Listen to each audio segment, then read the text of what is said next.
Hello students, welcome back. I am CA Pramod Patipati and you are watching CA Final Financial Reporting Classes. तो हम कहाँ पे थे sir? Ind AS 23 that is borrowing cost. Borrowing cost का हमने already major part खत्म किया है और थोड़ा बहुत बचा है विच एक्सचेंज डिफरेंसेस, सिचुएशन, फिर उसके बाद सस्पेंशन ऑफ द कैपिटलाइजेशन और एक्सचेंज डिफरेंसेस, जहाँ पे एक्सचेंज डिफरेंस को एज अ बोरिंग कॉस्ट हम कितना करके कैपिटलाइज कर सकते हैं, वो चीज बचा है। और उसके ऊपर क्वेश्चंस बचा है, वो तो कर ही लेंगे। लेट्स रिवाइज कि हमने लास्ट लेक्चर में क्या किया था। ठीक है, हमने बोरिंग कॉस्ट स्टार्ट किया था।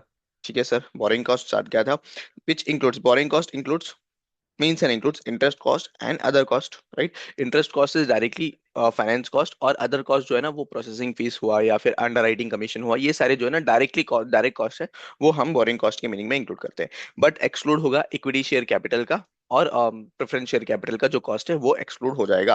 अब प्रेफरेंस शेयर का कैपिटल का भी जो कॉस्ट है ना, cost if it is classified into equity instruments तब एक्सक्लूड होगा। अगर वो फाइनेंशियल लाइबिलिटी में होगा, मतलब फाइनेंशियल लाइबिलिटी में क्लासिफाई हुआ है, तो फिर उस केस में वो बोरिंग कॉस्ट के मीनिंग में आएगा। Then comes then comes treatment. अगर इनकेस जो है ना वो सीएपी के लिए लिया है, सीएपी यानी क्या है sir? Construction, acquisition and production, ये तीनों चीजों के लिए लिया है एंड क्वालिफाइंग एसेट है, तो फिर उसको क्या करेंगे सर? कैपिटलाइज करेंगे and otherwise it will be recognized in PNL. Okay, then after that, qualifying asset is nothing but when asset takes substantial period of time, it is known as qualifying asset। अब जब ये जो substantial period of time जो है वो define नहीं है, तो हम स्टैंडर्ड कितना पकड़ते हैं? 12 मंथ्स का पकड़ते हैं, but it differs from asset to asset. Asset to asset differ करेगा। यहाँ पे ये एग्जांपल्स है। Intangible asset under development stage, investment property, building, manufacturing, power plant, वो पूरा। ठीक है, देन कम्स इन्वेंट्रीज। इन्वेंट्रीज के केस में क्या है सर? इन्वेंट्रीज के केस में अगर in case it takes substantial period of time and अगर वो रेपिटेटिव बेसिस में प्रोड्यूस हो रहा है और लार्ज क्वांटिटीज में हो रहा है, तो फिर ये क्वालिफाइंग एसेट नहीं होगा। अगर वो अदरवाइज एन रिपीटेटिव बेसिस है और लार्ज क्वांटिटीज नहीं है और सब्सटेंशियल पीरियड ऑफ टाइम ले रहा है, तो फिर उस केस में वो क्वालिफाइंग एसेट माना जाएगा और उसके ऊपर जो है ना सर बोरिंग कॉस्ट हम कैपिटलाइज कर सकते हैं। Then comes the biological asset. Biological asset जो है ना इंडियस 23 के आउट ऑफ स्कोप है। बायोलॉजिकल एसेट दैट इज ये जो है ना इंडियस 41 में देखेंगे, दैट इज एग्रीकल्चर एसेट। क्यों सर? ये फेयर वैल्यूएशन बेसिस में हम ये करते हैं, इसको वैल्यू फेयर वैल्यू बेसिस के बेसिस में करते हैं। देन कम्स हमने स्टेजेस स्टार्ट किया था। स्टेजेस क्या है सर? कमेंसमेंट ऑफ कैपिटलाइजेशन का। Commencement of capitalization. कमेंसमेंट कब होगा सर? राइट, कमेंसमेंट कब होगा? जब भी एक्सपेंडिचर हम इनकर करेंगे। फर्स्ट थिंग, हम एक्सपेंडिचर इनकर करेंगे, उसके पहले जो भी नेसेसरी एक्टिविटीज है, मेरा जो असेट कंस्ट्रक्शन का, प्रोडक्शन का या एक्विजिशन का नेसेसरी एक्टिविटीज है, वो स्टार्ट होना चाहिए। नेसेसरी एक्टिविटीज वो कंटिन्यूएशन में लेना चाहिए। देन नेक्स्ट थिंग, वो एक्सपेंडिचर, वो जो असेट के ऊपर एक्सपेंडिचर इनकर होना चाहिए, किस में से? मेरा बोरोड फंड्स में से। और जो इंटरेस्ट है वो एक्चुअल कॉस्ट होना चाहिए, नोशनल कॉस्ट नहीं होना चाहिए। जब ये तीन कंडीशन सेटिस्फाई होगा तो मेरा कमेंसमेंट स्टार्ट हो जाएगा। बट सर, कोई भी ऐसा ग्रांट्स है, गवर्नमेंट ग्रांट्स है, तो कोई भी ऐसा प्रोग्रेस पेमेंट है जो मिला है मुझे ड्यूरिंग द पीरियड, तो फिर इस केस में ऐसा कुछ मिला है, तो फिर उस केस में सर हम टोटल एक्सपेंस में से उसको लेस कर देंगे। लेस करने के बाद मेरा नेट एक्सपेंडिचर आ जाएगा। नेट एक्सपेंडिचर के ऊपर मुझे कैपिटलाइजेशन अलाउड है। फिर उसके बाद प्रीपेमेंट प्रीमियम जो है ना, हम बोरिंग कॉस्ट सेव करने के लिए हम प्रीपेमेंट प्रीमियम भरते हैं, तो फिर उस केस में क्या करते हैं? इसको पीएनएल में ट्रांसफर कर देंगे। Then comes the transfer of asset. हमने समझो फॉर एग्जांपल ओल्ड मशीनरी था और न्यू मशीनरी का कंस्ट्रक्शन हो रहा है। ओल्ड मशीनरी का कुछ कंपोनेंट्स न्यू मशीनरी में यूज किया है। क्यों? क्योंकि सर ये यूजफुल था, उसके लिए हमने यूज किया है। तो फिर ये जो कंपोनेंट्स जो यूज किए ना ओल्ड मशीनरी से न्यू मशीनरी को, ये जो है ना एक्सपेंडिचर मान लेंगे और उसके ऊपर कैपिटलाइजेशन अलाउड होगा। अब जो है ना ये कंपोनेंट्स कौन से बेसिस पे कंसिडर करना पड़ेगा? फेयर वैल्यू बेसिस में कंसिडर करना पड़ेगा। और इसका book value minus fair value जो भी डिफरेंस है उसको पीएनएल में ट्रांसफर कर देंगे। ठीक है, ये इसका डिटेल हमने देखा था exam along with the example, हमने लास्ट लेक्चर में देखा था। देन टेम्पररी इन्वेस्टमेंट के ऊपर कोई भी इनकम है, यानी बोरोड फंड्स लिया, बोरोड फंड्स को इन्वेस्ट करके रखा और इन्वेस्टमेंट के ऊपर मुझे इंटरेस्ट इनकम मिला, कुछ इनकम मिला, तो उस केस में उसको क्या करेंगे? हम मेरा बोरिंग कॉस्ट में से लेस कर देंगे और नेट बोरिंग कॉस्ट जो है वो एलिजिबल फॉर कैपिटलाइजेशन। यहाँ तक पढ़ा था हमने लास्ट लेक्चर में। और एक चीज था स्पेसिफिक बोरिंग और जनरल बोरिंग, इसका बहुत बार रिवीजन हो चुका है। सिर्फ सिंपल में बता दो, स्पेसिफिक बोरिंग क्या है कि कोई भी असेट का स्पेसिफिकली मैंने बोरिंग किया है, तो फिर उस केस में क्या है सर? ये स्पेसिफिक बोरिंग है।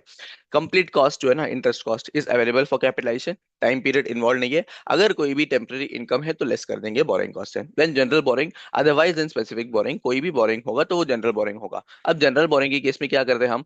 वैक कंप्यूट करते हैं। Weighted average capitalization rate compute करते हैं। कैसे कंप्यूट करते हैं वो हमने देखा, कैसे कंप्यूट करते हैं, ठीक है। उसके बाद एक और चीज है यहाँ पे, अगर समझो स्पेसिफिक बोरोइंग है और वो स्पेसिफिक बोरोइंग का जो असेट है, रिलेटेड असेट इज कंप्लीटेड और इंटेंडेड फॉर यूज है अभी, या सेल भी कर सकता हो, बट स्पेसिफिक बोरिंग अभी भी आउटस्टैंडिंग है, तो उस केस में हम जनरल बोरिंग में कन्वर्ट कर सकते हैं इसको, और हम वेटेड एवरेज कैपिटलाइजेशन रेट में यूज कर सकते हैं। ये सारी चीजें हमने लास्ट लेक्चर तक पढ़ा है। यहाँ तक कोई भी डाउट है क्या, बोलो।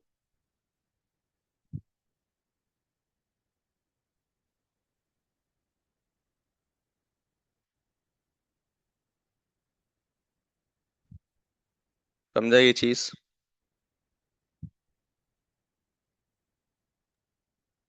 Yes sir. Okay, very good. आ जाओ एक क्वेश्चन करते हैं।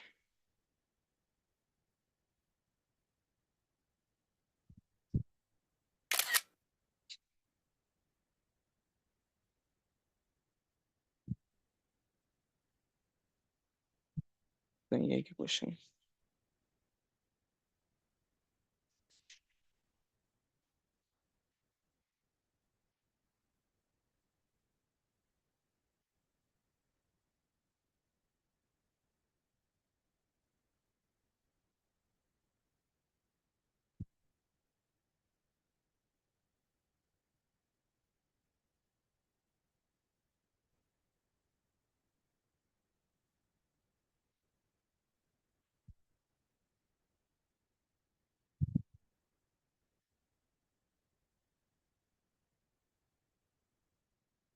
चलो, दिख रहा है question? Yes sir. Question number 4 read कर लो एक बार।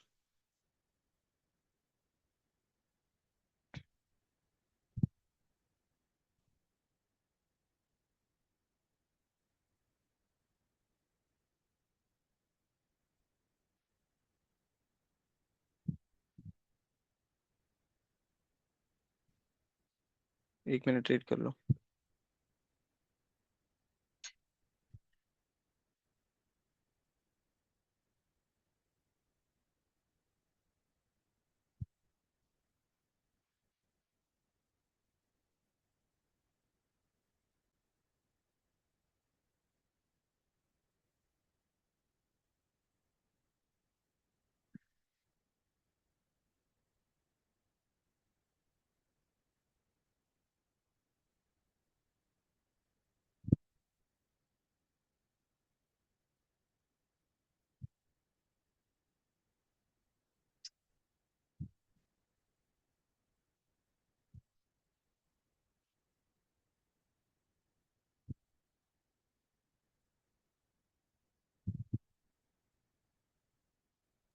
Done sir. डन। चलो सॉल्व करते हैं। K limited begin construction of new building at an estimated cost of 7 lakh. ठीक है, इसका कंस्ट्रक्शन स्टार्ट किया, और कंस्ट्रक्शन जो है ना, इसका एस्टिमेशन कितना है, 7 लाख का है। ऑन 1 अप्रैल X1 को स्टार्ट हुआ है। To finance the construction of the building it obtain a specific loan लिया है of rupees 2 lakhs from the financial institution of an interest rate of 9%। यहाँ पे इंपॉर्टेंट चीज यहाँ पे क्या है मालूम है क्या, ये वाला स्पेसिफिक लोन ऑफ 2 lakhs, यानी क्या सर, यहाँ पे ये जो स्पेसिफिक लोन है ना, specific loan will be considered as अपना स्पेसिफिक लोन, स्पेसिफिक बोरोइंग। और ये स्पेसिफिक बोरोइंग के ऊपर तुम्हें पता है क्या,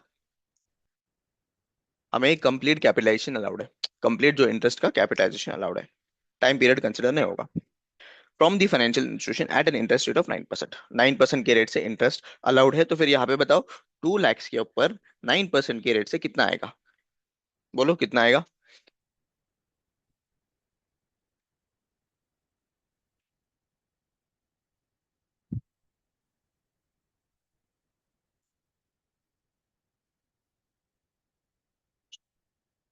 18,000।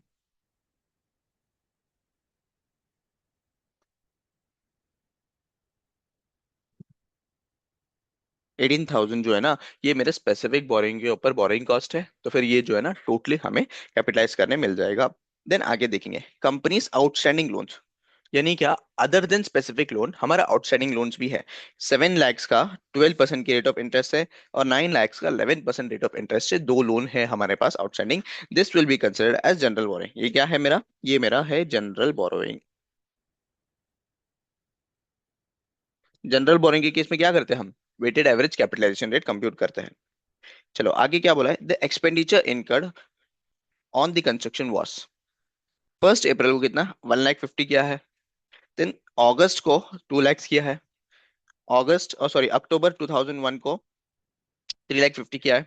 जनवरी को 1,30,000। ये मेरा नॉर्मल एक्सपेंडिचर है। और ये मेरा जनरल बोरिंग कैसे यूज करूंगा सर, जनरल बोरिंग क्या करूंगा, जनरल क्या वेटेड एवरेज कैपिटलाइजेशन रेट निकलूंगा, उसके बेसिस पे इसमें अपोर्शन कर दूंगा। Apportion in the sense number of months के हिसाब से कैलकुलेट करूंगा। The construction of the building was completed, कब कंप्लीट हो गया, ऑन 1st Jan X2। अच्छा स्टार्ट कब हुआ था, 1st April X1 को, राइट। मेरा जो पीरियड ऑफ कंस्ट्रक्शन है,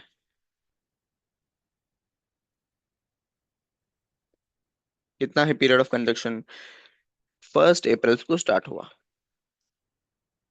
वो भी X1 ना, X1 हाँ। और ये कंप्लीट कब हुआ, 31st Jan X2 को। कितना महीने का चालू था मेरा पीरियड ऑफ कंस्ट्रक्शन, अप्रैल से लेके जैन तक। यानी सर यहाँ पे जो है ना 10 मंथ्स के लिए मेरा कंस्ट्रक्शन चल रहा था।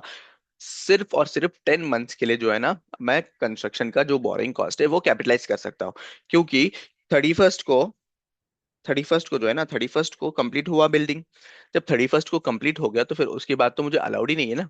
जब तक मेरा asset ready for intended use नहीं होता, तब तक मैं बोरिंग कॉस्ट क्या कर सकता हूँ, कैपिटलाइज कर सकता हूँ। अदरवाइज जो भी एक्सपेंसेस है उसको पीएनएल में ट्रांसफर करेंगे। तो 31st Jan तक मैं क्या कर सकता हूँ, 31st Jan तक जो भी बोरिंग कॉस्ट है उसको कैपिटलाइज कर सकता हूँ।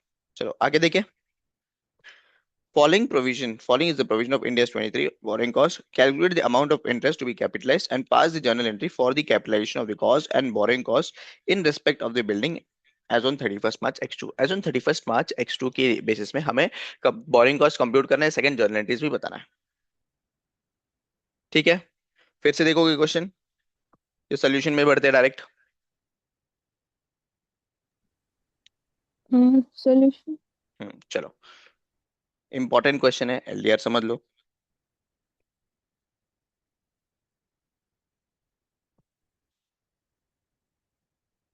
सबसे पहले हम कंप्यूट करते हैं वैक।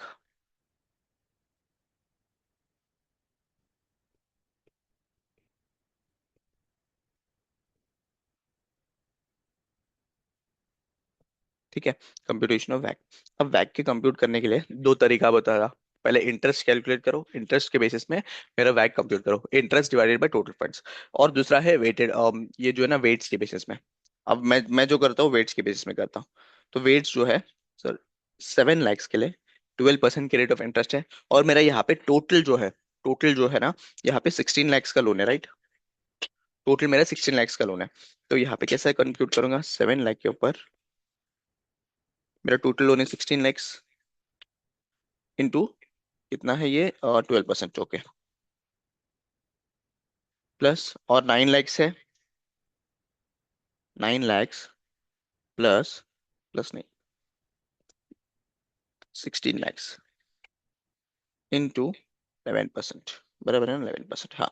कंप्यूट करो, मेरा वेटेड एवरेज कैपिटलाइजेशन रेट आ जाएगा 7 lakh divided by 16 lakh into 12।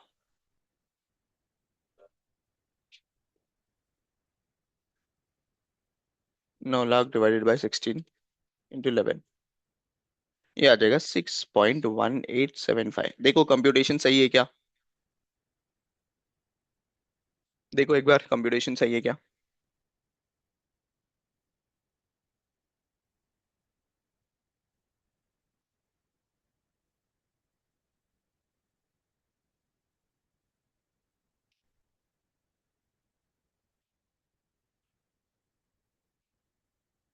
यहाँ पे टोटल आएगा 14.4375%।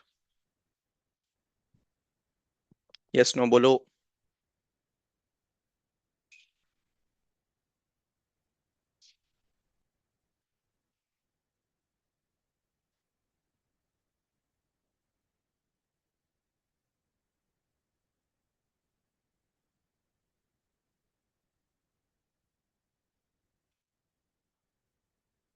हेलो।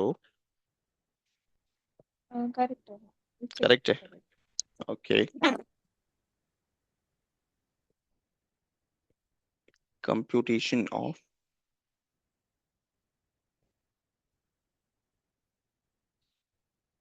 बोरिंग कॉस्ट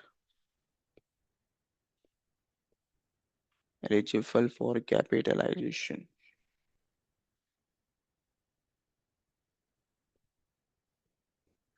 और स्पेसिफिक बोरिंग और जनरल बोरिंग दोनों भी है ना अपने पास।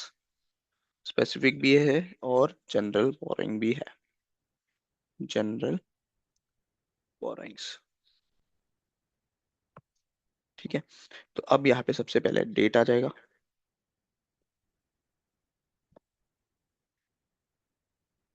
डेट। देन कितना अमाउंट स्पेंड किया। फिर फाइनेंस्ड मतलब जनरल बोरोइंग है या फिर स्पेसिफिक बोरोइंग है। कैलकुलेशन यहाँ पे करेंगे एंड अमाउंट यहाँ पे दिखा देंगे। ठीक है चलो। फर्स्ट वाला जो है सबसे पहला यहाँ पे एक्सपेंडिचर किया 1 अप्रैल को। 1 अप्रैल को एक्सपेंडिचर किया। तो आ जाओ 1 अप्रैल पे। 1 अप्रैल ये हो जाएगा X1। कितना एक्सपेंड किया है 1,50,000। राइट। राइट। तो फिर यहाँ पे हमें बोला है सर यहाँ पे स्पेसिफिक लोन लिया है 2 लाख का। स्पेसिफिक लोन जो है ना 2 लाख का लिया है। तो हम क्या कंसिडर करेंगे यहाँ पे स्टार्टिंग वाला जो अमाउंट है स्टार्टिंग यहाँ पे ये 2 लाख से होगा स्पेसिफिक बोरिंग से होगा। First 2 lakhs will be finance through specific boring. तो यहाँ स्पेसिफिक बोरिंग आएगा। ये आ जाएगा sir specific boring. Specific boring. Right. अब कैलकुलेशन कैसे करेंगे। 1 अप्रैल से लेके कहाँ तक मेरा जैन तक कितने महीनों के लिए था। मेरा कंस्ट्रक्शन यहाँ पे 10 मंथ्स के लिए था। 10 मंथ्स के लिए था ना। तो देखो 1,50,000 इंटू स्पेसिफिक बोरिंग का मेरा रेट है कितना। 9% का रेट है ना यहाँ पे देखो यहाँ पे 9% का मेरा स्पेसिफिक बोरिंग का रेट है। 9% का है ना। 9% इंटू 10/12। क्यों 10/12 सर। क्योंकि यहाँ पे 10 मंथ्स के लिए सिर्फ मेरा कंस्ट्रक्शन हुआ था। और मेरा ये बोरिंग रेट है ये जो रेट है वो 12 मंथ्स का है। यहाँ पे टाइम पीरियड क्यों कंसिडर कर रहा हो क्योंकि मेरा 9% जो है ना ये 12 मंथ्स का है रेट। और मेरा कंस्ट्रक्शन कितना 10 महीनों के लिए चला। उसके लिए मैंने 10/12 किया कितना आता है बताओ। 9% इंटू 10/12।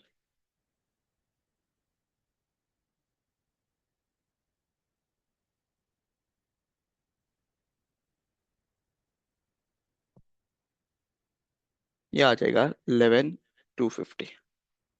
चलो। सेकंड मेरा ये सेकंड कौन सा है। सेकंड देखो कब एक्सपेंडिचर किया था। सेकंड जो है ना अगस्त में किया था। अगस्त में किया था 2 lakhs। अब यहाँ पे एक चीज समझ लो 1,50,000 जो है स्पेसिफिक बोरिंग से चला गया। 1,50,000 स्पेसिफिक से चला गया। और 50,000 बचा है ना मेरा स्पेसिफिक बोरिंग से। 2 lakhs मेरा totally completely from specific boring से होना चाहिए। 2 lakhs में से 1,50,000 ऑलरेडी मैंने खर्चा किया। अब जो 50,000 करूंगा जो फर्स्ट 50,000 यहाँ पे ये स्पेसिफिक से होगा। बाकी का जनरल होगा। अगस्त में दो हो गए। एक 50,000 जो है जो स्पेसिफिक बोरिंग का 50,000 बचा है वो 50,000। और बचा हुआ 1,50,000 वो जनरल कंसिडर किया जाएगा। देखो तो फिर यहाँ पे अगस्त X1 में 50,000 जो है ये स्पेसिफिक होगा। Specific boring. तो इसका कैसा होगा कंप्यूटेशन।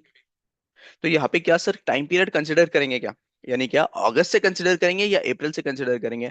हम बोले कि स्पेसिफिक बोरिंग के केस में कंप्लीट कॉस्ट जो भी है मेरा कंस्ट्रक्शन पीरियड का जो भी कॉस्ट है वो हमें कैपिटलाइज करने मिलेगा। तो फिर यहाँ पे कंस्ट्रक्शन कितने महीने के लिए चला 10 मंथ्स के लिए चला ना। 10 मंथ्स के लिए चला तो 10 मंथ्स के बेसिस में ही करेंगे हम इसका कंप्यूटेशन। 9% इंटू 10/12। बोलो कितना था इसका। समझ रहा है कि क्या कर रहा हो। Yes sir. 50,000 into 9% into 10/12। तो ये आ जाएगा 3,750। सिंपल। यहाँ पे मैंने अगस्त से क्यों कंसिडर नहीं किया क्योंकि दिस इज स्पेसिफिक बोरिंग। अब आते हैं आगे। आगे अगस्त X1 के केस में 1,50,000 इन करके एडिशनली ये मैंने जनरल बोरिंग से किया है। ये मैंने किससे किया है जनरल बोरिंग से किया है। जनरल बोरिंग से किया है 1,50,000। अब बताओ अगस्त से लेके जनवरी तक कितने महीने हैं। अगस्त सितंबर अक्टूबर नवंबर दिसंबर जन 6 महीने के लिए यूज किया है मैंने जनरल बोरिंग्स। तो 6 महीने के लिए ही कैपिटलाइजेशन मिलेगा। इसका क्या रेट निकला है ना, 11 पॉइंट, कितना है, 11.4375, 4375% इंटू 6/12। बोलो इसका कितना आएगा।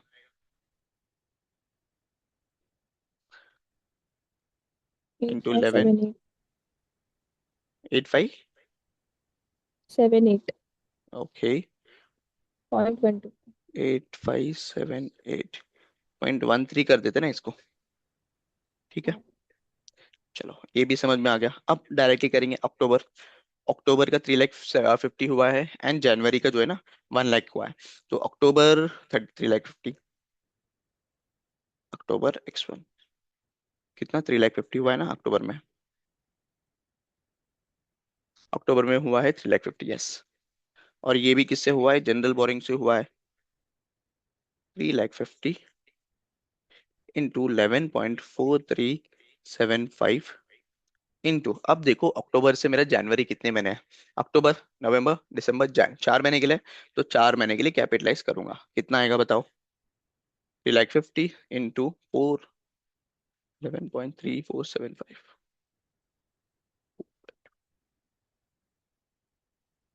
बताओ कितना आ रहा है। 13,343.75। 2.7। Yes, very good. फिर उसके बाद हमने एक और एक्सपेंडिचर किया है जैन में। जैन में जो एक्सपेंडिचर किया है कितना, 1 लाख का किया है।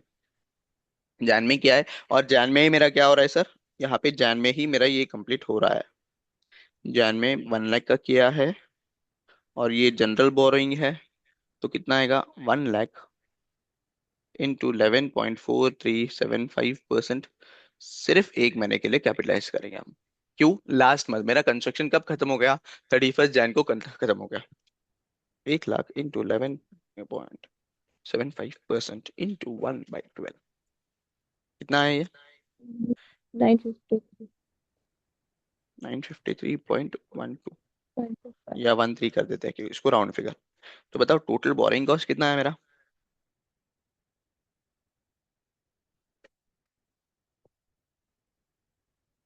11,250, 3,750, 8,578.13, 13,343.75।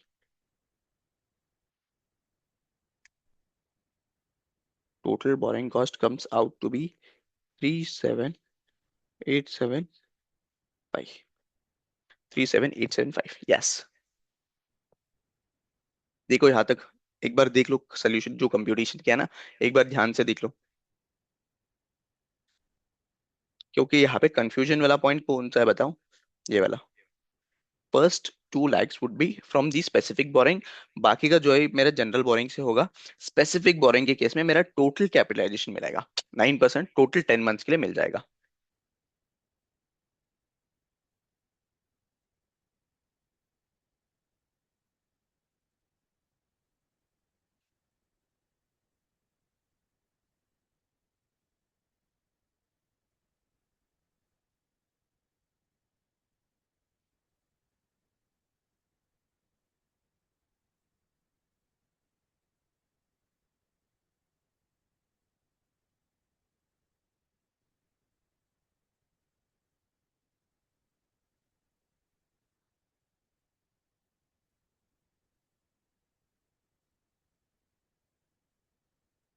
Done sir. डन। चलो एक कंफ्यूजन यहाँ पे तुम्हें ये आ सकता है सर, यहाँ पे जो डेट जो है ना, सॉरी डेट जो दिया है वो अप्रैल दिया है, अप्रैल अगस्त अक्टूबर जैन। यहाँ पे डेट फर्स्ट समझे या एंड को समझे, यानी 31 अप्रैल समझे या 1 अप्रैल समझे।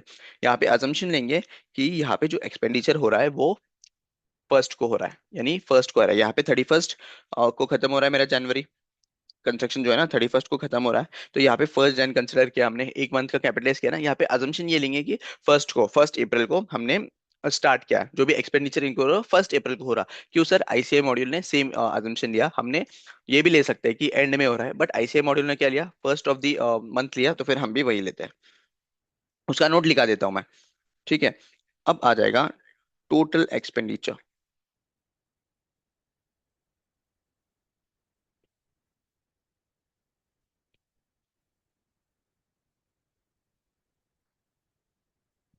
बताओ मेरा यहाँ पे जो कंस्ट्रक्शन के लिए कॉस्ट कितना गया है, इसका टोटल, इसका टोटल कितना आएगा? 7 लाख आना चाहिए। 8 1,50,000, लगा रहा है। 2 lakhs, 3,50,000 +1 लाख। अच्छा, यहाँ पे एस्टिमेटेड बोला था ना, हमने एक्चुअल इनकर किया 8 लाख। ठीक है, 8 लाख मेरा टोटल एक्सपेंडिचर है। एक्सपेंडिचर इनकर्ड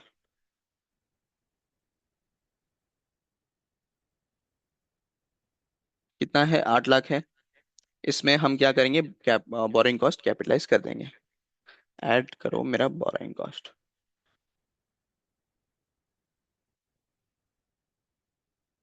यहाँ पे आया ये नोट 20 से, कितना? 37875। कितना आता है टोटल? 837875। क्लियर है यहाँ तक? यहाँ तक क्लियर है? कोई भी डाउट है क्या? हमने क्या किया क्लियर यहाँ है। पे? कैपिटलाइज कर दिया, यहाँ पे बोरिंग कॉस्ट जो है वो कैपिटलाइज कर दिया। अब हमें क्वेश्चन में क्या पूछ रहे हैं? और क्वेश्चन में ये पूछ रहे हैं सर, क्वेश्चन में यहाँ पे जर्नल एंट्रीज भी पूछ रहे हैं। Interest to be capitalized and pass journal entries for the capitalization of cost and borrowing cost in respect of the building as on 31st March January। 31st March नहीं, 31st January, sorry. तो यहाँ पे journal entries आ जाएगा।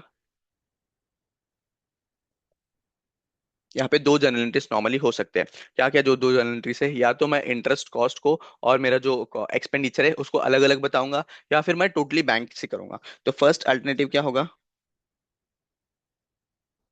First क्या होगा? मेरा यहाँ पे क्या कंस्ट्रक्ट कर रहा हूँ वो देखना पड़ेगा ना। Construction of new building, building account debit.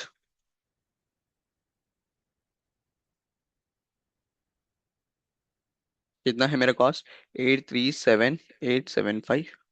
Directly to bank कर सकता हूँ, क्योंकि अल्टीमेटली जो है ना, मैंने पूरा का पूरा कॉस्ट इनकर ही किया है ना। Being expenditure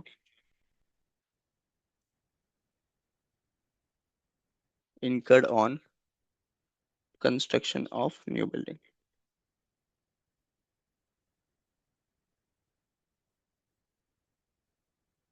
done. Second alternative क्या हो सकता है? हम अलग अलग दिखा देंगे। क्या? Building account debit to bank account. अब यहाँ पे बिल्डिंग में पूरा का पूरा आ जाएगा। बैंक अकाउंट में 8 लाख का हमने एक्सपेंडिचर किया है टू इंटरेस्ट पेबल।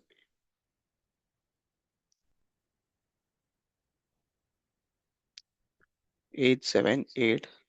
और यहाँ पे अजम्पशन क्या मान रहा है कि जो इंटरेस्ट पेबल है ना, ये ईयर एंड में हम पे करेंगे। कब पे करेंगे? ईयर एंड में।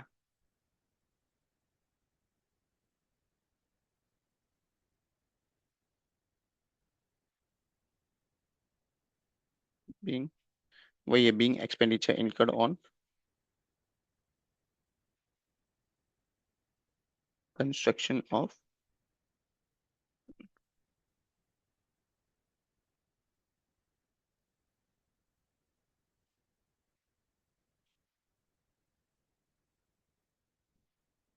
And capitalised.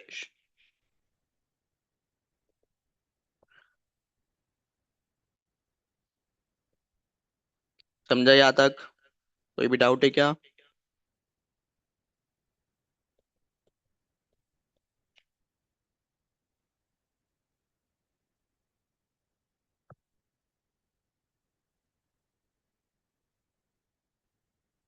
समझा यहाँ तक?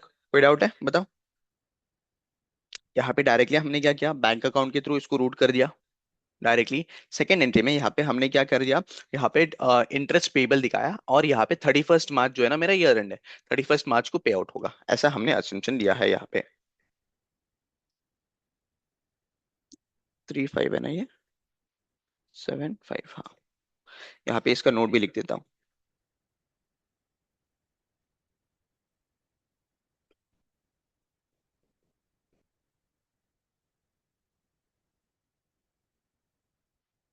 that interest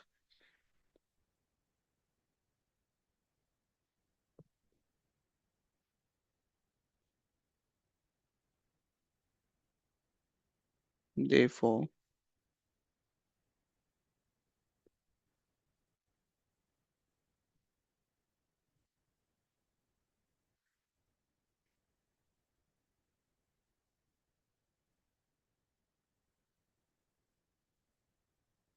when x2। Simple. यहाँ तक कोई भी डाउट? बोलो। जर्नलिटी का लॉजिक तो पता ही होगा, ये 11th स्टैंडर्ड का लॉजिक है। Yes sir. ये वाला क्वेश्चन था इंपॉर्टेंट, अच्छा क्वेश्चन था। चलो, यहाँ तक क्लियर है, तो हम आगे बढ़ेंगे।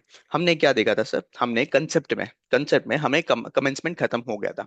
कमेंसमेंट ऑफ द कैपिटलाइजेशन खत्म हो गया था। अब देखेंगे हम second one, suspension of capitalisation.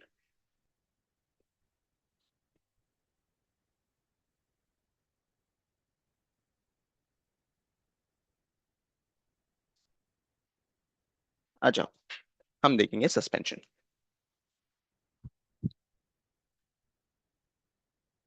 यहाँ पे स्पेलिंग गलत लिख दिया क्या मैं?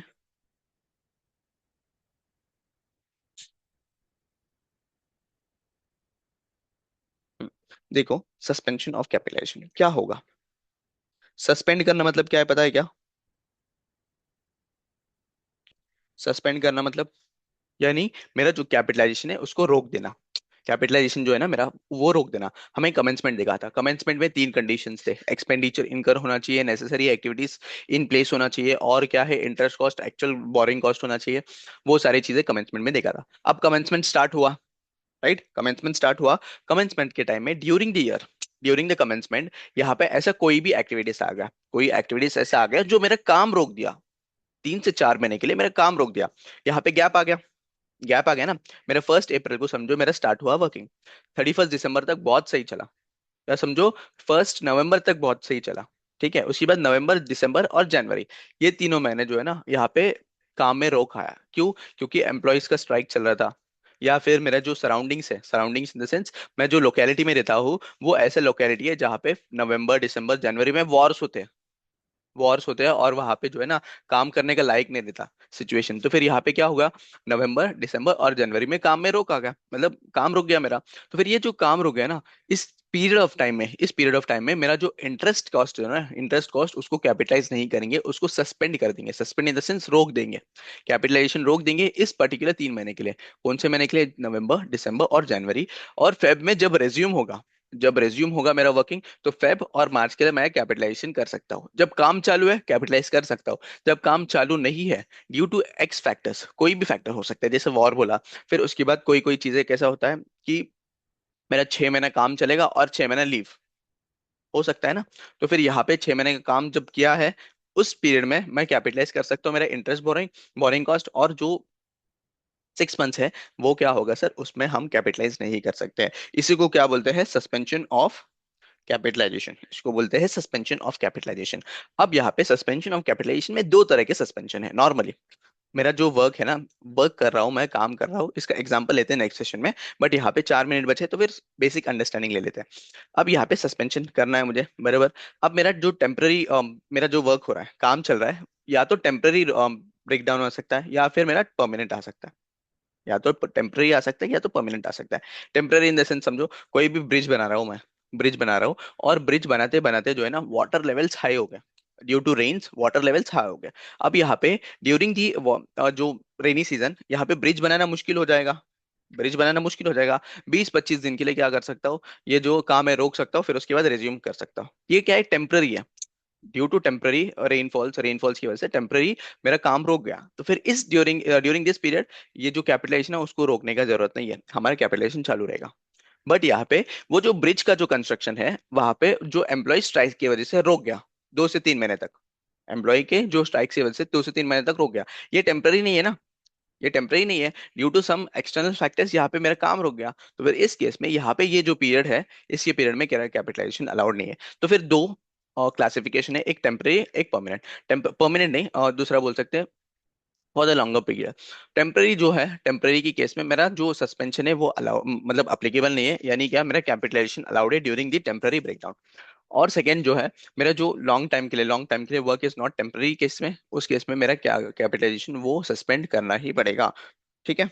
देखो यहाँ पे suspension of capitalization, capitalization of borrowing cost will be suspended if the activities remain discontinued for the unnecessary reasons। unnecessary reason के लिए क्या हुआ, मेरा जो एक्टिविटीज है वो डिसकंटिन्यू हुआ, उस केस में क्या करेंगे, उसको सस्पेंड कर देंगे इंटरेस्ट कैपिटलाइजेशन। अब यहाँ पे अगर टेम्पररी नेचर है, नेचर क्या है, टेम्पररी है, तो फिर उस केस में क्या हुआ, मेरा जो कैपिटलाइजेशन है वो चलता रहेगा, कैपिटलाइजेशन जो है ना वो चलता रहेगा।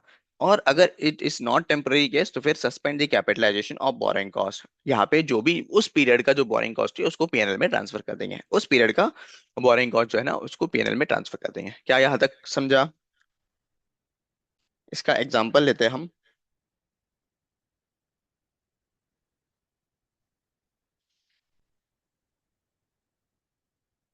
चलो, और एक न्यू सेशन क्रिएट करते हैं और उसका एग्जांपल लेते हैं सस्पेंशन का, फिर उसके बाद सेशन, उसके बाद फिर हम क्वेश्चंस की ओर बढ़ते हैं। Okay sir. चलो, यहाँ पे हम टाइमलाइन से समझते हैं सस्पेंशन क्या होता है।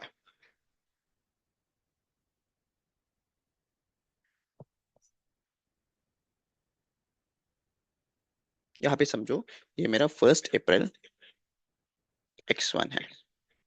क्या है x1? ये है मेरा 1 नवंबर x1। और ये जो है ये 31 मार्च x2 है। ठीक है। तो यहाँ पे जो है ना, यहाँ पे मेरा कमेंसमेंट स्टार्ट हुआ, capitalization of borrowing cost commenced. और यहाँ पे ड्यूरिंग द पीरियड यहाँ पे अच्छा खासा चल रहा था मेरा, यानी बहुत अच्छा चल रहा था। समझो यहाँ पे मेरा यहाँ पे ब्रिज, ये मेरा कंस्ट्रक्शन ऑफ ब्रिज है। क्या है? Construction of bridge. यहाँ पे अच्छा खासा, यहाँ पे 1 नवंबर तक बहुत सही चल रहा था। अच्छा, 1 नवंबर के पहले एक और लेते हैं। मेरा बारिश का सीजन कब होता है? 1 अगस्त को। 1 अगस्त में होता है ना।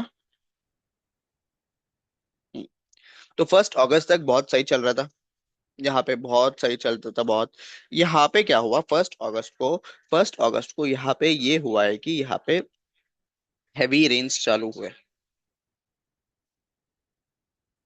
अभी तुम्हें तो पता पता है ब्रिज कैसे बनता है, ब्रिज यानी पानी में ब्रिज बन रहा है, नदी होता है ना, नदी, नदी के बीच में ये ब्रिज बनता है, तो फिर वहीं पे बन रहा है। तो यहाँ पे हैवी रेन्स हो रहा है कब? अगस्त को। अगस्त की फर्स्ट में बहुत ज्यादा हैवी रेन्स हो रहा है, due to which due to heavy rains the work was stopped. ठीक है। यहाँ पे क्या हुआ, रेंज की वजह से मेरा काम जो है ना रुक गया। अब मेरा रेंज की वजह से जब काम रुक जाता है, ये जो है ना टेम्पररी नेचर का है। क्या है? Temporary nature. क्यों? क्योंकि ये नेचुरल कैलामिटी की वजह से हो रहा है, और 20-25 दिन के बाद ये नॉर्मल हो जाएगा, 20-25 या 10-15 दिन में ये नॉर्मल हो जाएगा। ये जब नॉर्मल हो जाएगा मेरा काम चालू हो जाएगा। राइट। ये अननेसेसरी एक्टिविटी नहीं है, ये नेसेसरी एक्टिविटी है, अननेसेसरी नहीं है। अननेसेसरी कब होगा? जब काम तो चलना चाहिए but due to X factors वो क्या हो रहा है, काम रुक गया। बट ये नेसेसरी है ना, इसको हम कुछ कर सकते हैं क्या? वाटर, रेन वाटर को कुछ नहीं कर सकते। जब बारिश गिरेगा तो ब्रिज का जो मेरा नदी का पानी का लेवल वो बढ़ जाएगा, बढ़ जाने के बाद उसमें कंस्ट्रक्शन हो ही नहीं पाएगा। तो उस केस में यहाँ पे suspension capitalisation will be continued. यानी यहाँ पे कैपिटलाइजेशन में रोक टोक कुछ नहीं आएगा, कैपिटलाइजेशन चलता रहेगा। यहाँ पे आ गया, हम चल रहे थे अच्छा खासा। कब? 1 अगस्त से चल रहे थे, अब आए 1 नवंबर में। अब 1 नवंबर में क्या हुआ, दिवाली का वीक होता है, दिवाली के वीक में जो है ना, जो एम्प्लॉयज है इनको बोनस नहीं मिला, एम्प्लॉयज को बोनस नहीं मिला। तो फिर इस केस में एम्प्लॉयज जो है ना स्ट्राइक करने चले गए, एम्प्लॉयज, सारे एम्प्लॉयज जो है ना स्ट्राइक करने करने चले गए। अब यहाँ पे एम्प्लॉय स्ट्राइक जो है ना ये अननेसेसरी एक्टिविटीज है। अभी एम्प्लॉयज की तरफ से तो वो नेसेसरी है, बट इंडिया 23 के हिसाब से ये अननेसेसरी है। बराबर ना। यहाँ पे अगर स्ट्राइक में नहीं देते तो मेरा काम चलता है यहाँ पे। तो फिर उस केस में यहाँ पे कितने महीनों के लिए, यहाँ से लेके 31 दिसंबर तक यहाँ पे जो है ना, यहाँ पे स्ट्राइक चला, यहाँ पे ये एम्प्लॉयज का स्ट्राइक चला।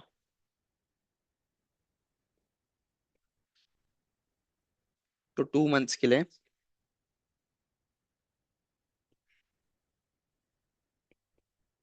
Work was stopped. ठीक है, काम रोक गया। तो उस केस में सर यहाँ पे जो है ना, यहाँ पे 2 मंथ्स के लिए the capitalization would be suspended. Capitalization और borrowing cost would be suspended. क्यों? क्योंकि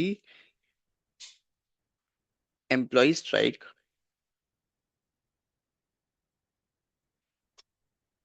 इज अननेसेसरी एक्टिविटी।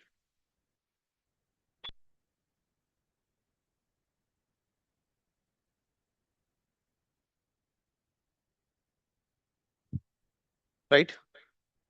तो यहाँ पे इस पीरियड में, किस पीरियड में सर, 1 अप्रैल से, सॉरी 1 नवंबर से 31 दिसंबर तक जो भी होगा, इसके वजह से क्या होगा, मेरा जो काम रुक जाएगा और मेरा यहाँ पे कैपिटलाइजेशन अलाउड नहीं है। उसके बाद अगर नॉर्मली काम चल रहा है, नॉर्मली काम यहाँ पे 1 जन से नॉर्मली काम चल रहा था, तो फिर इस पीरियड में मैं कैपिटलाइज कर सकता हूँ। अदरवाइज इस पीरियड में सिर्फ और सिर्फ 1 नवंबर से लेकर 31 दिसंबर तक मेरा कैपिटलाइजेशन सस्पेंड हो जाएगा। Is that clear? एग्जाम्पल समझा क्लियरली?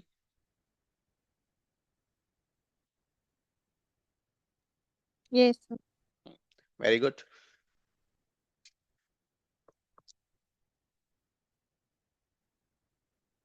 This was temporary. ठीक है। और यहाँ पे ये अननेसेसरी समझ लो। चलो, यहाँ तक हमने समझ लिया। Sir suspension of capitalisation cost, suspension of capitalisation समझ लिया, कमेंसमेंट भी समझ लिया, सस्पेंशन भी समझ लिया। अब आ जाएगा सिसेशन ऑफ कैपिटलाइजेशन। क्या है ये cessation of capitalisation? What do you mean by cessation? यानी सीज करना, मेरा कैपिटलाइजेशन को स्टॉप करना, रोकना, कैपिटलाइजेशन को रोकना। सस्पेंशन और सिसेशन में क्या फर्क है? सस्पेंशन में सर, सस्पेंशन में अगर मेरा वर्किंग, ड्यूरिंग द वर्किंग, अगर कोई भी मेरा टेम्पररी मतलब ये आता है, क्या बोलते हैं, स्टॉपेज ऑफ वर्क आता है ड्यूरिंग दी वर्किंग, WIP के जब केस में है और स्टॉपेज ऑफ वर्क आएगा, तो फिर उस टाइम में सस्पेंशन होगा। सिसेशन कब होगा? सिसेशन कब होगा सर? जब मेरा असेट जो है ना वो रेडी फॉर यूज है, असेट जो है मेरा रेडी है सेल के लिए, यूज के लिए, उस केस में मेरा सिसेशन लगेगा, उस केस पे मेरा सिसेशन लगेगा। अब सिसेशन मतलब क्या है सर?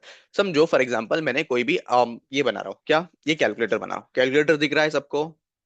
कैलकुलेटर बना रहा हूँ। अब ये कैलकुलेटर बनाने में मुझे 12 महीने लेते हैं, 12 मंथ्स लेते हैं, this is substantial period of time. Right. अब इसके लिए, ये कैलकुलेटर बनाने के लिए मैंने लोन लिया।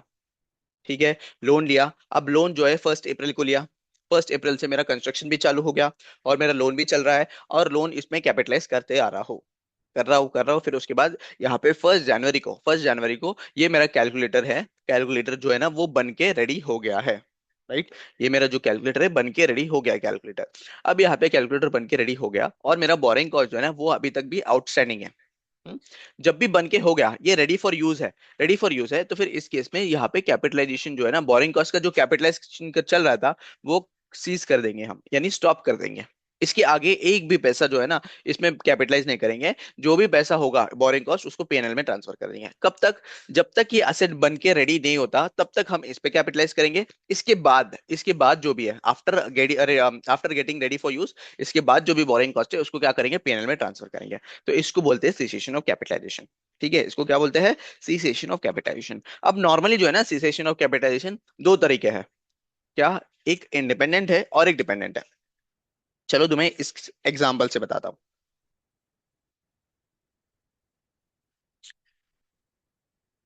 ये आ जाएगा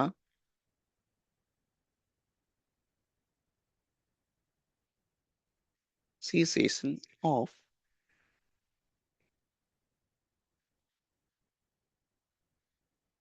कैपिटलाइजेशन। चलो, अब यहाँ पे समझो पीपी लिमिटेड है, पीपी लिमिटेड यहाँ पे कुछ तो एक मशीनरी बना रहा है।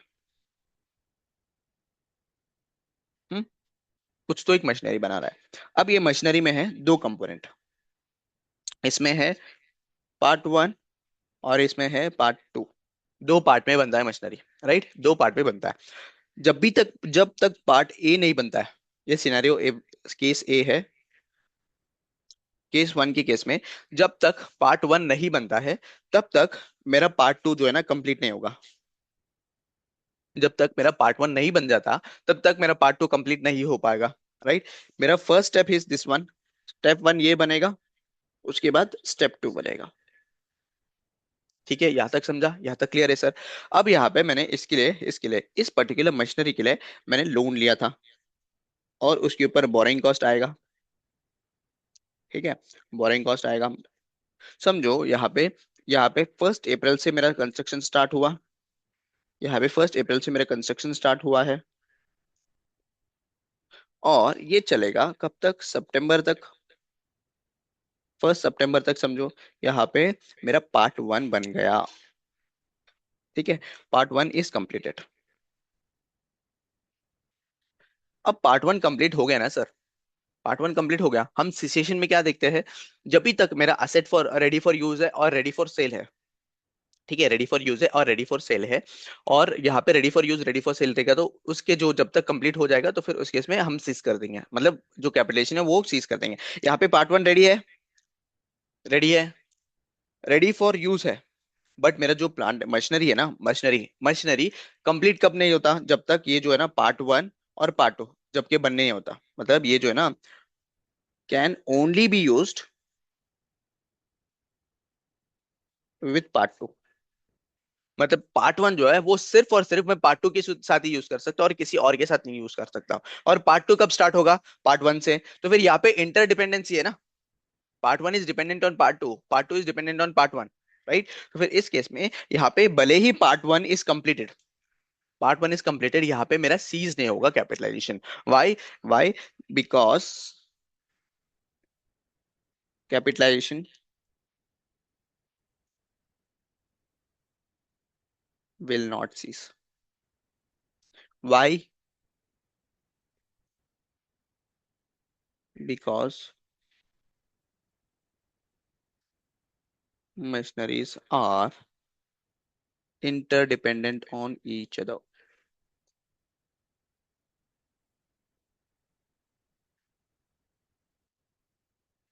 राइट, अगर इंटरडिपेंडेंसी है तो फिर उस केस में जब तक मेरा फाइनल प्रोडक्ट नहीं बनता, फाइनल प्रोडक्ट क्या है, ये मेरा मशीनरी है, ये फाइनल प्रोडक्ट जब तक नहीं बनता तब तक मेरा जो है ना कैपिटलाइजेशन चालू रहेगा, तब तक मेरा कैपिटलाइजेशन चालू रहेगा। राइट, ये चीज समझा, ये मेरा केस वन है।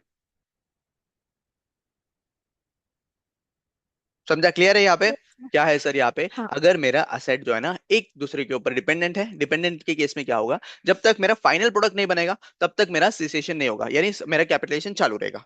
मेरा यहाँ पे जब तक मेरा यहाँ पे समझो मेरा यहाँ पे ये जो है ना ये बन गया मेरा 1 फेब को, asset is ready for use. उस केस में यहाँ पे कैपिटलाइजेशन सीजेस। क्लियर है, दिमाग में क्लियर है। चलो आगे बढ़ते केस टू में। सेम वाला, same as about,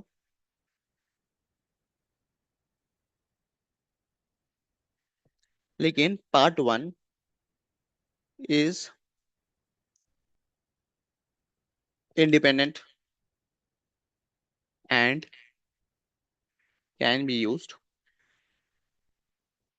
independently and can be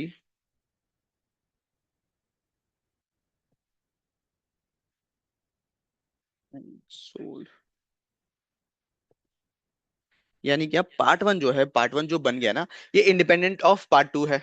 यानी क्या, उसको इंडिपेंडेंटली यूज भी कर सकते हैं और बाहर बेच भी सकते हैं। तो फिर यहाँ पे पार्ट वन तो कंप्लीट हुआ है ना, रेडी फॉर यूज है। तो यहाँ पे कब रेडी फॉर यूज है, यहाँ पे रेडी फॉर यूज है, 1 सितंबर को रेडी फॉर यूज है। तो फिर इस केस में क्या करेंगे हम, यहाँ पे 1 सितंबर को पार्ट वन का जो है ना, पार्ट वन का कैपिटलाइजेशन चीज करेंगे, और बचा पार्ट टू और मशीनरी का वो चालू रहेगा, वो कैपिटलाइजेशन चालू रहेगा। बट पार्ट वन तो कंप्लीट है मेरा, पार्ट वन कंप्लीट है, तो फिर पार्ट वन कंप्लीट है तो पार्ट वन का कैपिटलाइजेशन जो है ना वो सीज हो जाएगा। सिंपल। यहाँ पे क्या लिखूंगा, since part one is completed and is independent,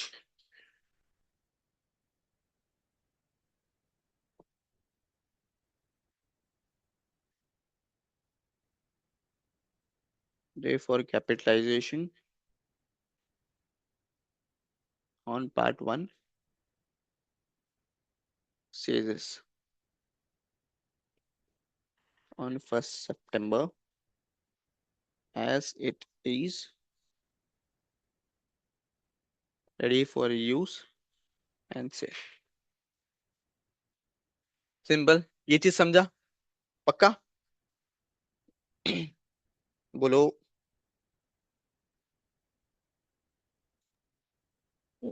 हाँ, यस। पक्का? या फिर से समझाओ? आ जाओ फिर से समझाता हूँ, क्योंकि तुम्हारा वॉइस में वो कंफर्ट नहीं है। क्या हुआ, यहाँ पे पार्ट वन है। Oh shit man. हाँ, यहाँ पे क्या हुआ, मेरा दो पार्ट में मशीनरी बन रहा है। बराबर, दो पार्ट्स में मशीनरी बन रहा है। पहले केस में क्या देखा था हमने, पार्ट वन जो है that is dependent on part to and part two is dependent on part one. यहाँ पे इंटरडिपेंडेंसीज है, राइट। इंटरडिपेंडेंसीज है, जब एक पार्ट दूसरे पार्ट के ऊपर डिपेंडेंट है और दूसरा पार्ट एक के ऊपर डिपेंडेंट है, तो फिर इस केस में जब तक ये फाइनल प्रोडक्ट नहीं बनता, जब तक ये फाइनल प्रोडक्ट नहीं बनता दैट इज मशीनरी, तब तक मेरा जो है ना कैपिटलाइजेशन तो चालू रहेगा। तब तक मेरा क्या रहेगा, कैपिटलाइजेशन चालू रहेगा। ठीक है, जब मेरा ये मशीनरी कंप्लीट हो जाएगा, ready for use ready for sale हो जाएगा, तो उस केस में तब मेरा कैपिटलाइजेशन सीज होगा।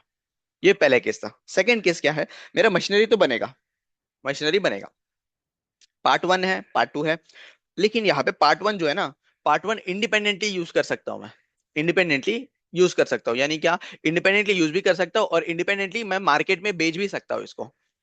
पार्ट टू, ये पार्ट वन के बेसिस में बनेगा। ठीक है, अब यहाँ पे पार्ट वन जो है ये इंडिपेंडेंट है, ये क्या है, इंडिपेंडेंटली यूज भी कर सकता हूँ और इंडिपेंडेंटली सेल भी कर सकता हूँ मार्केट में।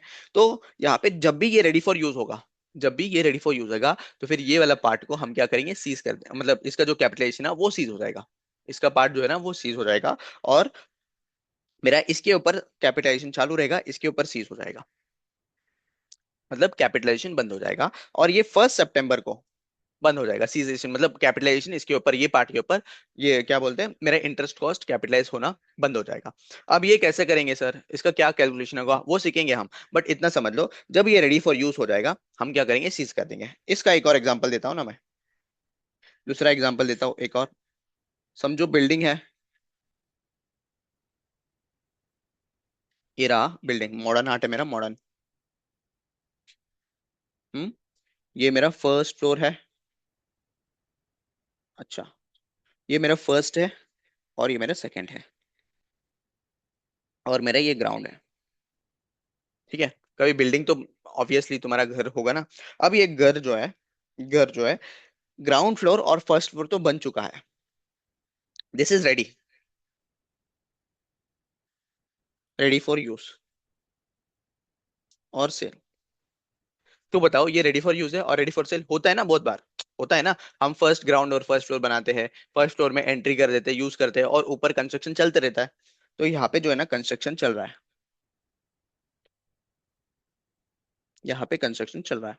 ठीक है, अब यहाँ पे इंडेक्स 23 क्या बोल रहा है कि यहाँ पे फर्स्ट और ग्राउंड फ्लोर जो है, फर्स्ट और ग्राउंड फ्लोर जो है ये तो बन गया ना, ये तो रेडी फॉर यूज है और रेडी फॉर सेल है। तो उस केस में इसके ऊपर जो भी बोरिंग कॉस्ट है, इसके ऊपर बोरिंग कॉस्ट है, उसको सीज कर दो। ठीक है, इसको सीज कर दो, सीज बंदी स्टॉप होगा। और सेकंड फ्लोर के केस में, सेकंड फ्लोर तो बन रहा है अभी, तो फिर उस केस में ये सब्सटेंशियल पीरियड ऑफ टाइम लेगा, उसके ऊपर बोरिंग कॉस्ट कैपिटलेशन चालू रखो, इसके ऊपर सीज कर दो। ठीक है, अब यहाँ पे ये वाला जो है ना पार्ट बाय पार्ट केस हो गया। Part ground floor and first floor is not dependent on second, second floor is not dependent on first and second, वो इंडिपेंडेंटली बन रहा है और ये इंडिपेंडेंटली कंप्लीट हुआ है। तो फिर जब इंडिपेंडेंटली है तो फिर इंडिपेंडेंटली हम वो पार्ट के लिए सीज कर देंगे और बचा हुआ पार्ट के लिए कैपिटलाइजेशन चालू रहेगा। सिंपल। समझा अब तो? Yes sir. एक बार कंटेक्स्ट रीड करवा देता हूँ मैं तुम्हें। Capitalization of cessation of capitalization.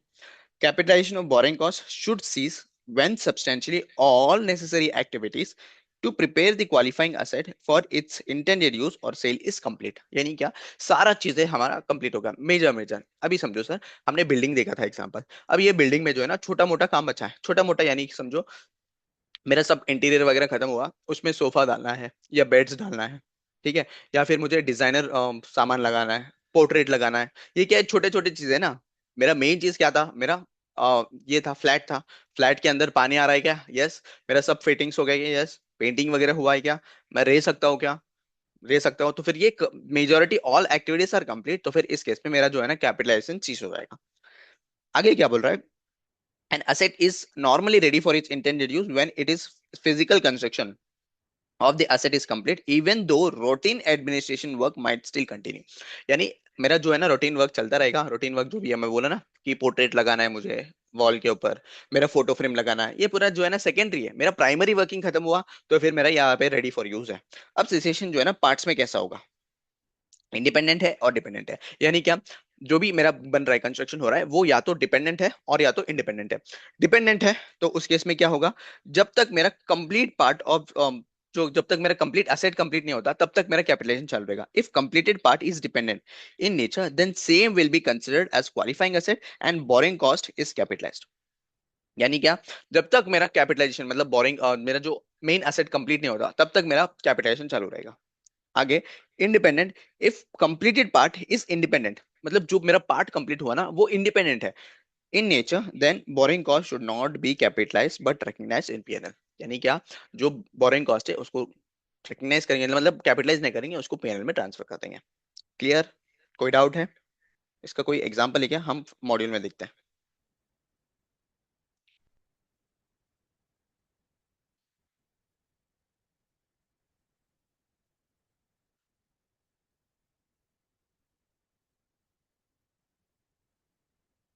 आ जाओ एग्जांपल में।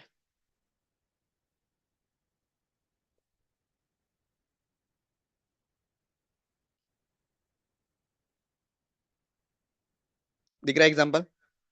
रीड करें। Yes. एच लिमिटेड जो है, a real estate company gives immovable property on rent. Immovable property क्या है? रेंट पे।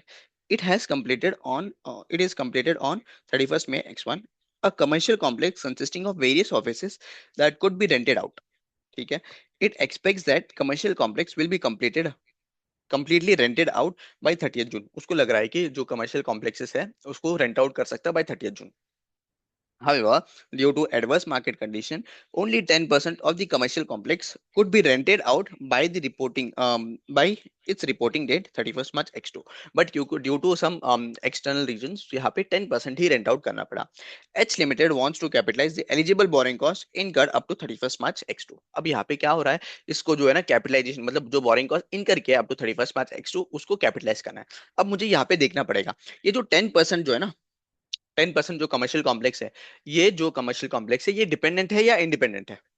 डिपेंडेंट है या इंडिपेंडेंट है? अगर डिपेंडेंट रहेगा तो फिर उस केस में जब तक मेरा पूरा कॉम्प्लेक्स नहीं बनता तब तक मेरा कैपिटलाइजेशन नहीं होगा, मतलब कैपिटलाइजेशन रोकेगा नहीं, कैपिटलाइजेशन चलता रहेगा। अगर ये इंडिपेंडेंट है, ये मेरा जो 10% है, this one is if independent, तो फिर उस केस में क्या करेंगे, उस केस में जो भी कैपिटल बोरोइंग कॉस्ट है वो कैपिटलाइज कर देंगे और आगे का जो है ना आफ्टर 31st March बाई का जो भी है उसको पीएनएल में ट्रांसफर करेंगे। H limited should capitalize borrowing cost only up to 31st May X1। The borrowing cost incurred therefore cannot be capitalized as the asset was ready for its intended use on 31st May। कब use के लिए था ready? ये देखो, it has been completed on 31st March X1। अच्छा, directly ये situation वाला part दिया है। The fact that only a small portion could be rented out by 31st March X2 is not relevant. ये सिचुएशन वाला example है, part वाला नहीं है, सॉरी। यहाँ पे सिचुएशन वाला एग्जांपल है। सिचुएशन मतलब मेरा रेडी फॉर यूज कब था? 31st May को, सॉरी 31st May को जो है ना मेरा रेडी था एसेट, तो 31st May तक ही मैं क्या कर सकता हूँ, कैपिटलाइज कर सकता हूँ। 31st March X2 तक नहीं कर सकता। यहाँ पे फिर से एग्जांपल देख लो, कंफ्यूजन क्रिएट हो गया होगा मुझे पता है, बस यहाँ पे एक बार फिर से एग्जांपल देख लो, रीड करो एग्जांपल को।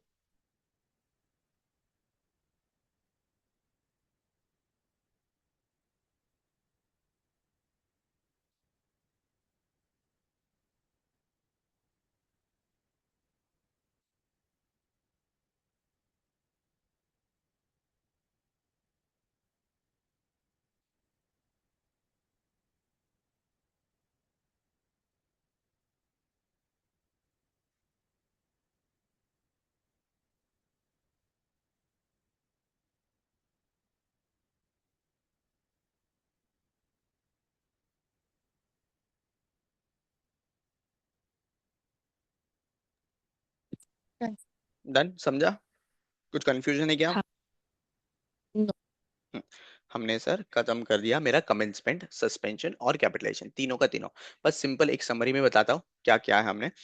देखो, कमेंसमेंट कब होगा? कमेंसमेंट के केस में हमारा क्या है सर, हमारा जो नेसेसरी एक्टिविटीज है, यानी इनिशियल पॉइंट ऑफ वर्किंग चालू हो जाना चाहिए। जैसे हमने टेलीकॉम लाइसेंस में देखा था कि मुझे वायरलेस नेटवर्क बनाना था, तो फिर उसके लिए इनिशियल स्टार्टिंग पॉइंट क्या था, मेरा लाइसेंस एक्वायर करना था, तो वो स्टार्ट होना चाहिए। और जो स्टार्टिंग पॉइंट में जो एक्सपेंडिचर इनकर हुआ, वो जो है ना सर, बोरोड फंड से होना चाहिए, और इंटरेस्ट कॉस्ट मेरा एक्चुअल कॉस्ट होना चाहिए। जब तीनों मेरा कंडीशन सेटिस्फाई है, तो फिर उस केस में मेरा कमेंसमेंट चालू हो जाएगा। अब कमेंसमेंट चल रहा था, कमेंसमेंट कल चलते चलते क्या हुआ है, मेरा समझो ब्रेकडाउन आया। ब्रेकडाउन इन द सेंस मेरा वर्किंग में स्टॉपेज आया है। ठीक है, वर्किंग में ना स्टॉपेज आया। अब ये स्टॉपेज है, समझना है मुझे कि ये टेम्पररी नेचर है या नॉन टेम्पररी है। टेम्पररी है ड्यू टू अननेसेसरी, मतलब नेसेसरी एक्टिविटीज, यानी क्या, जैसा मैंने बोला था ब्रिज के केस में रेन, बारिश गिर रहा है, तो फिर यहाँ पे बारिश का कुछ कर ही नहीं सकते ना हम, कुछ कर ही नहीं सकते, टेम्पररी है। 10-15 दिन के बाद बारिश बंद हो जाएगा, मेरा काम चालू हो जाएगा। तो उस केस में मेरा सस्पेंशन नहीं होगा, यानी क्या, मेरा capitalisation will continue during that period, right. Then otherwise जो नॉन टेम्पररी है, non temporary is due to unnecessary activities. Unnecessary activities के केस में हमारा क्या होगा, मेरा जो है ना वर्क स्टॉप होगा। अब अननेसेसरी एक्टिविटीज के केस में मेरा काम रुक गया, तो फिर इस केस में क्या होगा, इस केस में उस पीरियड के टाइम में मेरा जो इंटरेस्ट कॉस्ट है उसको क्या कर सकता हूँ, मैं पीएनएल में ट्रांसफर कर दूंगा, कैपिटलाइजेशन के लिए अलाउड नहीं है। This is called as suspension. अब ये भी हो गया, सस्पेंशन भी हो गया, और मेरा नॉर्मल चलता रहा वर्किंग। अब लास्ट में आ गया मेरा कंप्लीशन ऑफ द असेट। अभी असेट कंप्लीट हो गया, असेट कंप्लीट हो गया। जब असेट कंप्लीट हो गया और रेडी फॉर यूज है और रेडी फॉर सेल है, उस टाइम पे मैं क्या करूंगा, मेरा बोरिंग जो है ना उसको स्टॉप कर दूंगा, बोरिंग कॉस्ट को कैपिटलाइज करना स्टॉप कर दूंगा, राइट, स्टॉप कर दूंगा। और सब्सिक्वेंटली जो भी बोरिंग कॉस्ट इनकर होगा उसको पीएनएल में ट्रांसफर करेंगे, राइट। यहां तक समझा? अब यहाँ पे सीसेशन के केस में दो चीजें हैं। एक चीज सर, अगर पार्ट में हुआ, और एक जो है ना, एक डिपेंडेंट है और इंडिपेंडेंट है। इंडिपेंडेंट के केस में अगर पार्ट रेडी फॉर यूज है, इंडिपेंडेंट के केस में मेरा जो भी कंस्ट्रक्शन हो रहा था उसमें से एक पार्ट जो है ना वो रेडी फॉर यूज है, रेडी फॉर सेल है, तो फिर उस केस में उस टाइम में मेरा सीज हो जाएगा, capitalisation of interest cost. Second thing, मेरा जो अगर डिपेंडेंट है, अगर डिपेंडेंट है सर, तो फिर उस केस में टोटल असेट जब तक रेडी नहीं होता, टोटल असेट जब तक रेडी नहीं होता, तब तक क्या करूंगा, मेरा कैपिटलाइजेशन चालू रहेगा। जब टोटल असेट कंप्लीट हो जाएगा, मेरा मेन असेट कंप्लीट हो जाएगा, तब मेरा कैपिटलाइजेशन रुकेगा। ये मेरा कमेंसमेंट है, सस्पेंशन है और कैपिटलाइजेशन है। इसमें ना अगर समझो कुछ टेम्पररी इनकम आ गया ड्यूरिंग दिस पीरियड, जो है कमेंसमेंट, सस्पेंशन और कैपिटलाइजेशन, टेम्पररी इनकम है, तो टेम्पररी इनकम मेरा लेस कर दूंगा। गवर्नमेंट ग्रांट रिसीव हुआ, तो फिर गवर्नमेंट ग्रांट क्या करूंगा, गवर्नमेंट ग्रांट भी मेरा एक्सपेंडिचर से लेस हो जाएगा। थर्ड, अगर प्रीपेमेंट प्रीमियम है, तो फिर उस केस में क्या करेगा, इसको पीएनएल में ट्रांसफर कर देगा। अगर समझो मैंने असेट, ओल्ड असेट से मैंने कुछ कंपोनेंट यूज किया न्यू असेट में, वो एज एन एक्सपेंडिचर मान के हम क्या कर सकते हैं, उसको क्या कर सकते हैं, for the purpose of capitalisation हम एक्सपेंडिचर मानेंगे, और उसके ऊपर इंटरेस्ट बोरिंग का कैपिटलाइजेशन अलाउड है। ये सारी चीजें हमने देखे हैं। चलो, इसके रिलेटेड कोई क्वेश्चन है तो देख लेते हैं। समझा ना यहाँ तक? यस।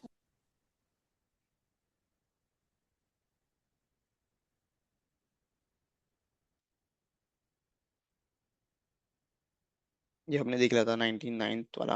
ओके।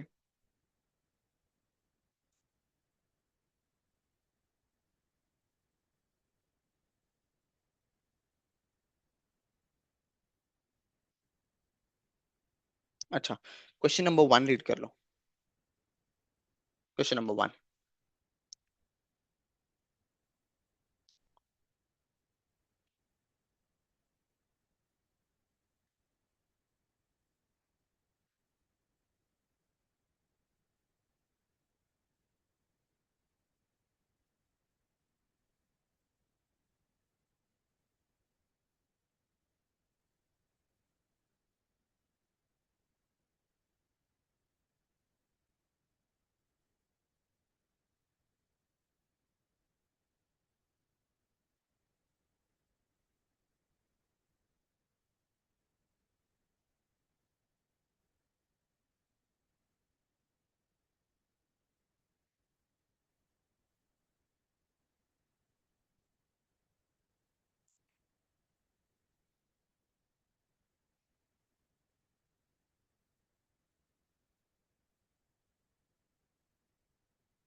Done sir.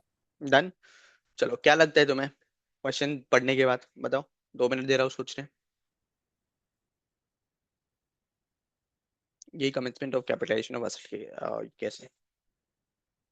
क्या लगता है बताओ? 31 मार्च 2011 से ही करेंगे। क्या कैपिटलाइज करेंगे? हाँ। अच्छा, और क्या लग सकता है, क्या होगा और? चलो हम रीड करते question. Marine transport limited order 3 ships, 3 ship के लिए ऑर्डर किया है for its fleet on 1 April x. ठीक है, यहाँ पे X0 को इसने 3 शिप ऑर्डर किया है। It pays a down payment of 25% of the contract value of each of the ship out of long-term borrowings from the scheduled bank। यानी क्या क्या, इसका जो शिप है ना, शिप बनाने के लिए इसने 25% जो है ना डाउन पेमेंट दिया from the long term borrowings. The delivery has to commence from the financial year X7। X7 से मेरा डिलीवरी चालू हो जाएगा। ठीक है, यहाँ तक डिलीवरी मेरा X7 को होगा। इसने मुझे क्या दिया, एडवांस दिया। एडवांस यानी मेरा एक्सपेंडिचर तो इनकर हुआ। मेरा जो कमेंसमेंट में 3 कंडीशन है, necessary activity should be started, expenditure should be incurred और expenditure should be from the borrowing cost. ये 3 कंडीशन सेटिस्फाई होने के लिए सबसे पहला इसने पेमेंट तो कर दिया। किससे? बोरिंग कॉस्ट से पेमेंट कर दिया। कौन सा? 25% वाला। 25% वाला कर दिया। अब तक कंस्ट्रक्शन का मुझे कुछ बताया नहीं, मुझे सिर्फ डिलीवरी बता रहे 2007 में। On 1 March X2, 1 March X2 में क्या हुआ? The ship builder inform that it has commence the production of 1 ship. कब? 1 मार्च X2 को क्या बोला है कि यहाँ पे हमारा कंस्ट्रक्शन चालू हुआ है। There is no progress on the other 2 ships, यानी यहाँ पे एक ही शिप चालू किया है, 2 शिप नहीं। मतलब बाकी के 2 है ना, वो अभी तक चालू नहीं किया, एक ही चालू किया। Marine transport limited prepares its financial statement on the financial year basis, यानी 1 अप्रैल से 31 मार्च। Is it permissible for Marine Transport Limited to capitalize any borrowing cost for the financial year ended 31st March X1 and 31st March X2? चलो, यहाँ पे हमारा commencement के case में 3 condition हमने पढ़ा था। क्या कंडीशन है सर? फर्स्ट, वो नेसेसरी होना चाहिए, necessary activities should be in place. Right, necessary activities चालू होना चाहिए। यहाँ पे नेसेसरी एक्टिविटीज कब चालू हो रहा है? ये देखो यहाँ पे ऑन 1 मार्च X2 को चालू हो रहा है, दैट इज X1 X2। कब? X1 और X2 में यहाँ पे नेसेसरी एक्टिविटीज चालू हो रहा है। क्या मैंने कुछ पेमेंट किया है क्या? यस, 25% का डाउन पेमेंट किया है। किस में से? मेरा बोरोड फंड्स में से किया है, long term borings, schedule bank का। ठीक है, मैंने किया है। तो मेरा ये 3 कंडीशन सेटिस्फाई हो रहे हैं, बट ये 3 कंडीशन सेटिस्फाई हो रहे in case of ship 1 only. क्यों? कमेंसमेंट मतलब कंस्ट्रक्शन एक ही शिप का चालू होगा, बाकी का 2 तो अभी तक चालू नहीं किया है। बराबर। तो फिर यहाँ पे बोरिंग कैपिटलाइजेशन और बोरिंग कॉस्ट जो है ना, एज ऑन 31 मार्च X1 सिर्फ एक शिप का कर सकता हूं मैं, सिर्फ एक शिप का कर सकता हूँ। X2 का जो है ना, X2 का कुछ बताएगा, X2 में भी हम लोग कुछ चालू नहीं किया, तो फिर एक ही शिप का जो है ना, हम क्या कर सकते हैं? कैपिटलाइज कर सकते हैं बोरिंग। क्या? एक ही शिप का कर सकते हैं। यहाँ तक क्लियर है? देखो आंसर रीड करते हैं हम। In DS 23, a qualifying asset is an asset that is necessary takes a substantial period of time to get ready for its intended use। और सर, अब शिप जो बनाते हैं ना, वो सब्सटेंशियल पीरियड ऑफ टाइम ही लेगा। ये तो जनरल कॉमन सेंस है कि शिप जो बनाएंगे वो हम सब्सटेंशियल पीरियड ऑफ टाइम लेगा for the purpose of construction, और ये क्वालिफाइंग एसेट है। यहाँ पे Ind AS 23 an entity shall begin the capitalization of borrowing cost as a part of the cost of qualifying asset on the commencement date. Commencement date में चालू करेगा। अब commencement date कब होगा? कब होगा sir? When entity meets all of the condition, incurs expenditure for the asset, incurs borrowing cost and undertakes necessary activities to prepare the asset for its intended use or sale। ये 3 condition satisfy होना चाहिए। The ship is qualifying asset as it takes a substantial period of time for its construction, thus the related borrowing cost should be capitalized। जो भी related borrowing cost है वो capitalise करेंगे। अब borrowing cost कौन सा वाला करेंगे? देखो, marine transport limited borrows funds and incurs expenditure in the form of down payment on 1 April X0। ठीक है, कंडीशन ए और बी मेट हो गया। क्या? मेरा एक्सपेंडिचर इनकर होना चाहिए और बोरिंग कॉस्ट इनकर होना चाहिए, ये दोनों कंडीशन मेट हो गया। However condition C is met only on 1 March, sorry 1 March को मेरा कंडीशन ए मेट हो गया, यानी कि नेसेसरी एक्टिविटीज वाला जो पार्ट था ना, विदाउट नेसेसरी एक्टिविटी मतलब कंस्ट्रक्शन स्टार्ट ही नहीं हुआ, तो फिर बोरिंग कॉस्ट को कैपिटलाइज कैसा करूं? बराबर। तो फिर यहाँ पे ये जो है ना 1 मार्च को हुआ है, तो फिर 1 मार्च से ही मेरा कैपिटलाइजेशन चालू होगा। दैट टू एक ही एसेट के केस में, एक ही शिप के केस में, बाकी का 2 जो है ना वो अब तक कंस्ट्रक्शन चालू नहीं हुआ। Only with respect to one ship thus there is no capitalization of the borrowing cost during the financial year ended 31 March X1। Even during the financial year ended 31 March X2 the borrowing cost related to the one ship, क्या? एक ही ship whose construction has commenced from 1 March X2 will be capitalized from 1 March to 31 March X2। All the other borrowing cost will be expensed। expensed यानी क्या? PNL में transfer कर देंगे। क्या करेंगे? पीएनएल में ट्रांसफर कर देंगे। क्या ये क्लियर है? देखो आंसर रीड कर लो एक बार। इसको लिखा रहा नहीं हूं मैं, सॉल्व मतलब ये तो थियरी वाला क्वेश्चन है, बस तुम्हारा अंडरस्टैंडिंग होना चाहिए यहाँ पे। रीड कर लो।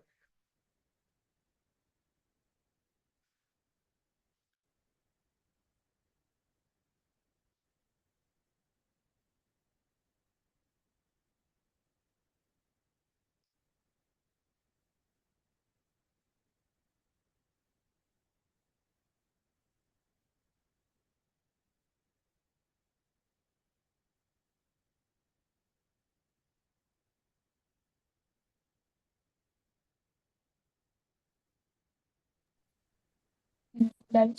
डन, क्लियर, कोई भी डाउट? Yes. No.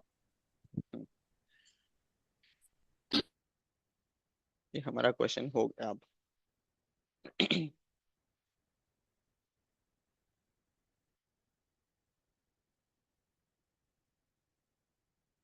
अच्छा चलो, बाकी का तो सॉल्व करना ही है मुझे।